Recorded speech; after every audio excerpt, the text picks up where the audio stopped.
Welcome back to A Misogyny.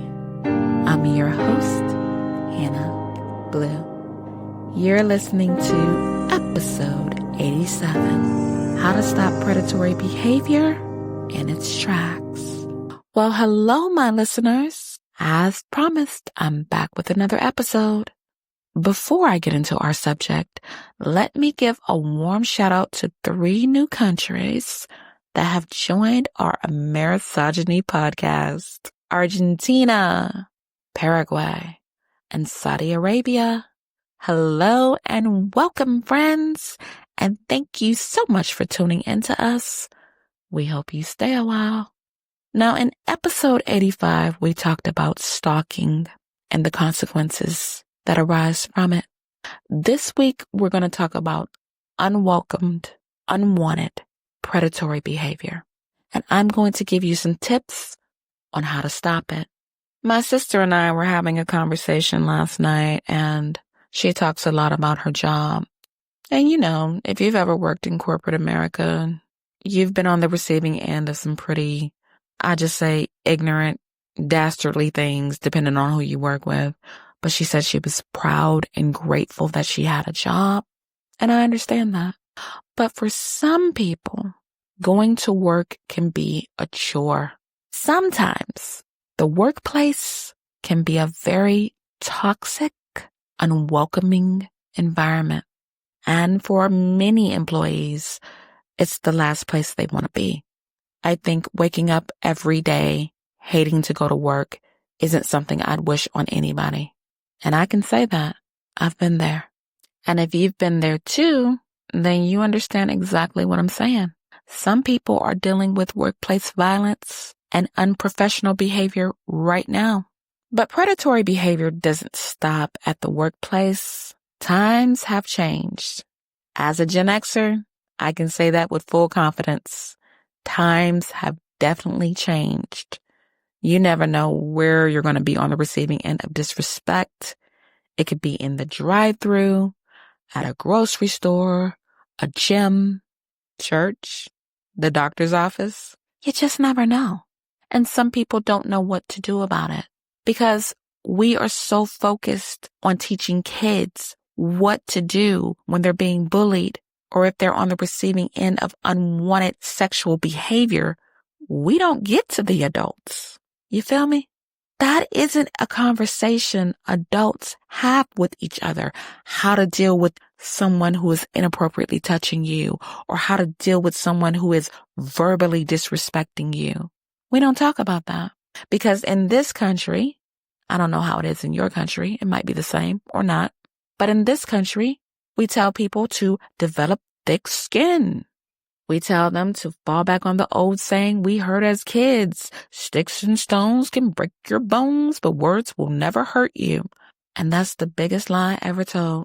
What we were taught back in the day is to tolerate disrespect, endure it with a smile. You ever heard the phrase, kill them with kindness? You're not killing anything with kindness except your own mental health.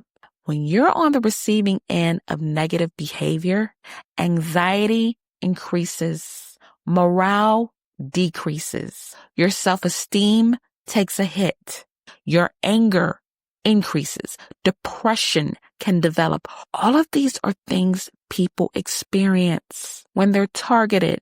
I want to make this clear. It's not anything that you have done or deserve. It's not karma. It's not a curse.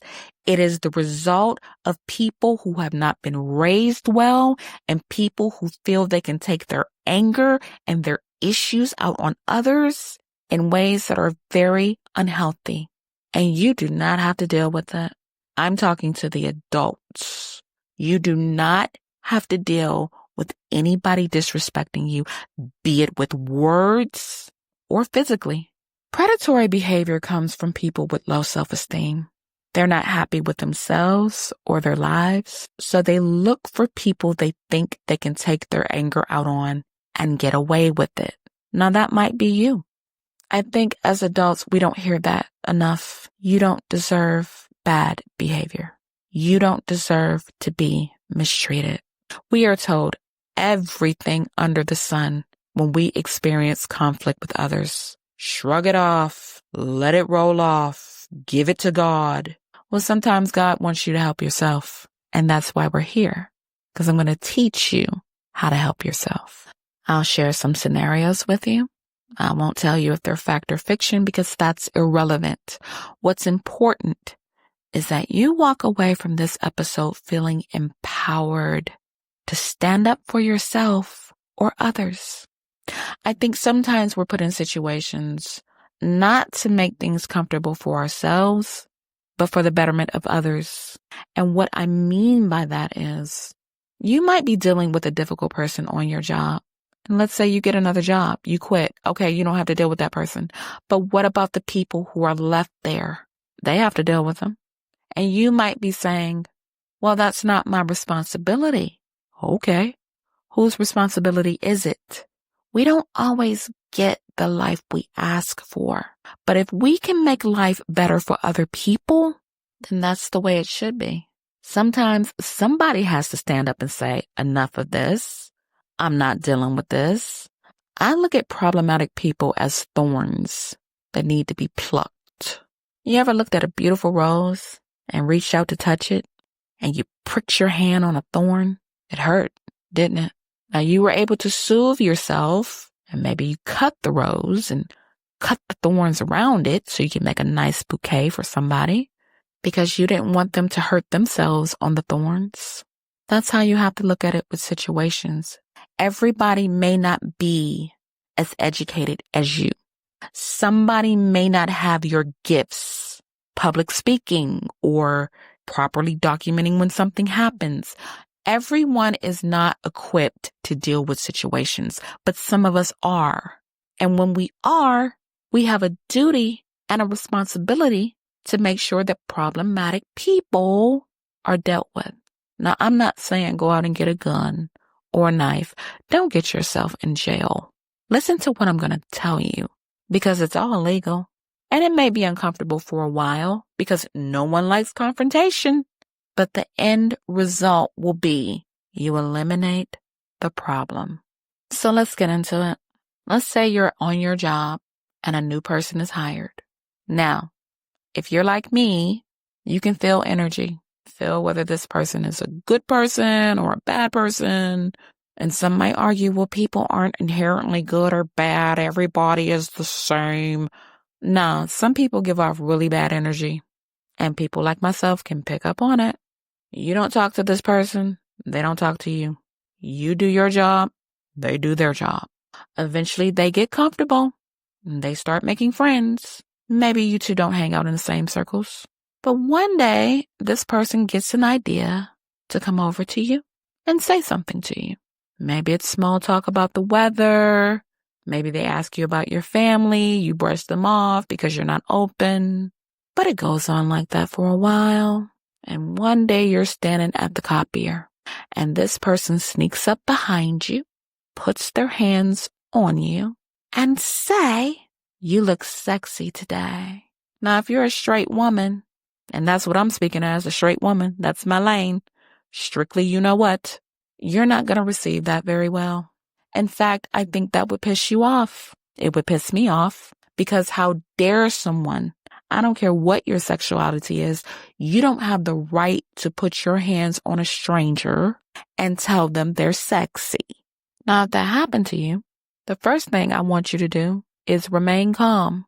Because if you hit this person, you're going to get fired and you're going to go to jail. And you don't want that. You don't want to throw away everything you have on somebody who doesn't respect you enough to keep their hands and their unwelcomed, unwanted attention to themselves. What you're going to do is look them in the eye and say, please do not invade my personal space and keep your hands off of me. If they want to clap back, you say, and this is the last time I'm going to tell you. Then you're going to go to your desk. You're going to document the date and time it happened, and you're going to file a formal complaint and send it to HR. Because that, in most states, is called sexual battery, No one has the right to put their hands on you for sexual gratification. After you file a complaint with HR, you should be hearing something. Either they'll call you into the office to speak with you, or they'll give you something in writing. If they give you something in writing, keep it. Just in case they don't do anything about the person, you have documentation of the incident. All right? Okay, let's pull this out into the community. Let's say you're at a grocery store and an employee puts their hands on you and tells you how sexy you look. You are to report that to corporate. I don't care what chain it is. Then you are to go and report it to their direct supervisor. If the behavior does not stop, go to the media. Because let me tell you, nobody wants their business out in the open, especially organizations that have sponsorships and who want to keep their image in the community. And once you go to the media, you go down to your magistrate and you file a civil complaint. Why a civil complaint? Look up the law in your state. If what they have done is sexual battery, you can sue for damages. And in some states, depending on the severity of the situation, it's also criminal. You can have them arrested. Now let's switch gears. Let's say there's no sexually inappropriate behavior, but the behavior is unwelcomed and unwanted. There are people in this world who feel they can say anything to people without consequences. If you're on the receiving end of this, let me say again, it is not your fault. It is not something you have done. And really, it doesn't have anything to do with you. If it wasn't you, it would be somebody else.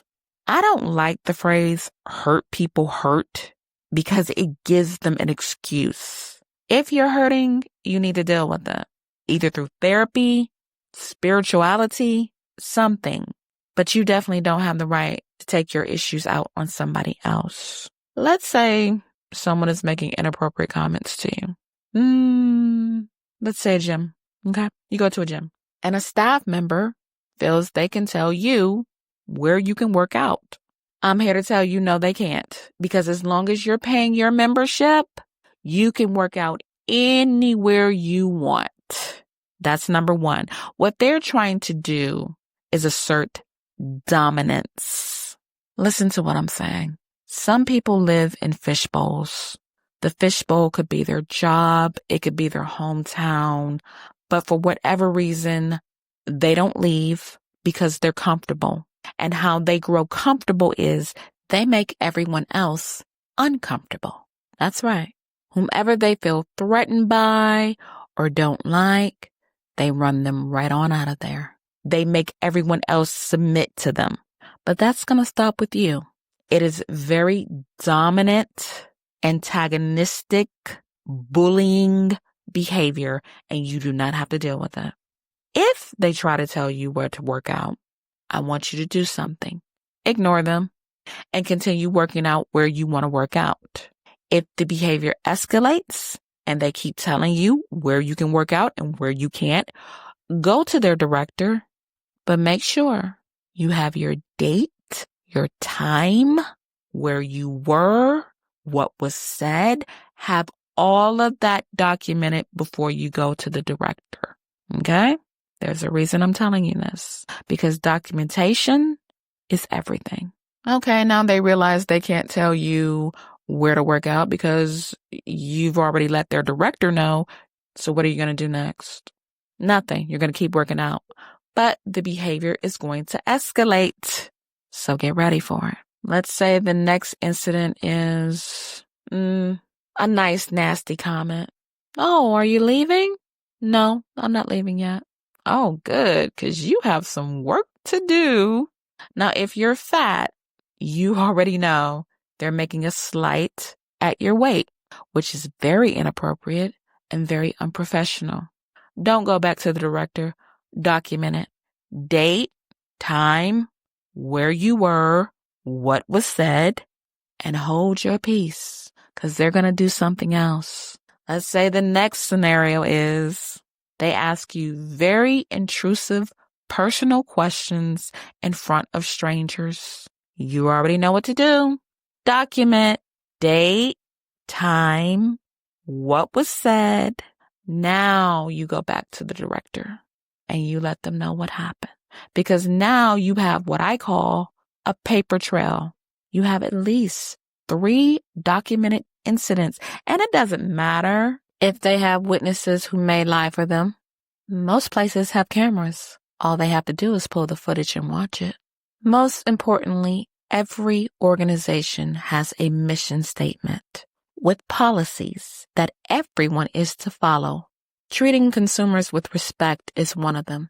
And if they're not following the policies of their organization, then they need to be held accountable. And never feel guilty for reporting them. It's not your behavior that set things in motion. It's theirs. Go back to the director, show them your documentation, and say, look, I like coming here. I don't want to leave here for whatever reason, but I don't want to deal with this person. I don't want to interact with this person. Now the responsibility is on the director to handle that employee. Okay? Because some people feel after they've ran off what they feel in their minds is the competition, they can just keep doing it. And sometimes they run into the wrong person.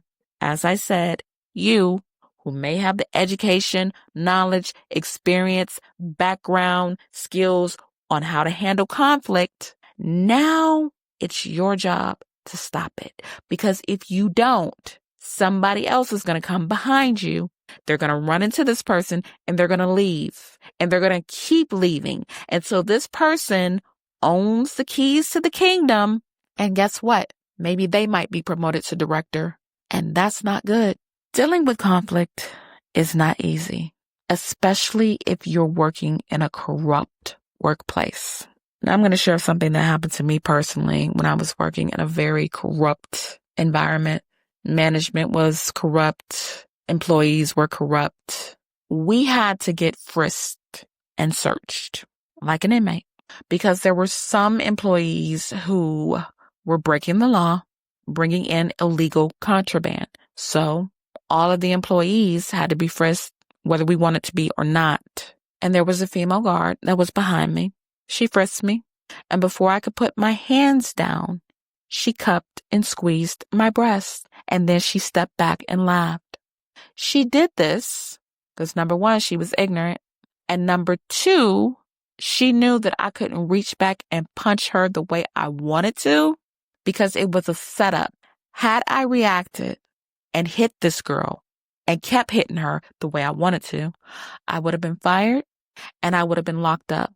And management would not have done a thing about it. She would have become the victim. There's a reason I'm sharing this story with you. Because I know some of you are in the same situation I was. I had to swallow it and I had to file a formal complaint, which went nowhere. Because as I said, I was working under corrupt management. But I still stood up for myself. And guess what? She didn't do it again. But let me tell you a little something about bullies. They're good in the workplace. But when you see them outside of the workplace, they don't have all that bravado. I'm speaking from experience. Now, you might be saying, well, if it didn't work for you, why should I file a formal complaint? Because it needs to be documented. If your management won't do anything about it, you still have laws in your state. What she did was sexual battery. And you don't have to wait for management to do anything. You can go right down to your police station and say, this happened to me. And press charges and let the investigation go where it's going to go. The most important thing is you stood up for yourself. We're not children anymore. We can't react to tough situations with violence. We have to be smarter and use our brains. And that's what I'm telling you to do. Documentation is your first and best line of defense. Document. And once you think you have enough, take it to HR. But I'm going to tell you, HR is not for you. HR is there to uphold the values of the company. So they're going to do what they need to do. But if management doesn't do anything about it, take it to the police. If the police don't do anything about it, take it to media.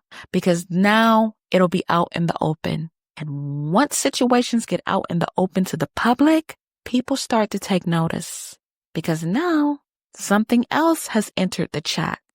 Liability, damages. Can you guess where I'm going? Yeah, I guarantee you there's an attorney out there that will take your case if your documentation is in order and if the behavior is severe enough to warrant suing for damages. Whenever you get into a situation you feel is overwhelming, I want you to listen to this episode. I know there's a lot of laid-back people in the world, but sometimes you have to stand and fight. If you don't stand up for yourself, nobody else will. And with that, I'm out of time. If you learned anything in today's episode, I need you to share this episode and hit that follow button. By now you know where. Podbean, Spotify, Samsung, Apple Podcasts, YouTube, iHeartRadio, and more. You can even listen to our episodes on my website, www.21bluelash.net. My Mayman duology is complete, and Book 1 will release on January 1st, with Book 2 releasing on February 1st. The ebooks will drop January 15th and February 15th. I always release the paperback and hardback versions first, and that cuts down on pirating. Be sure to grab your copies at your favorite bookstores, and if you're in the U.S., you can buy directly from me at www.dlhanna.com. I will be back with another episode. Until then, be easy, take care of yourselves, fight for your rights, and as always,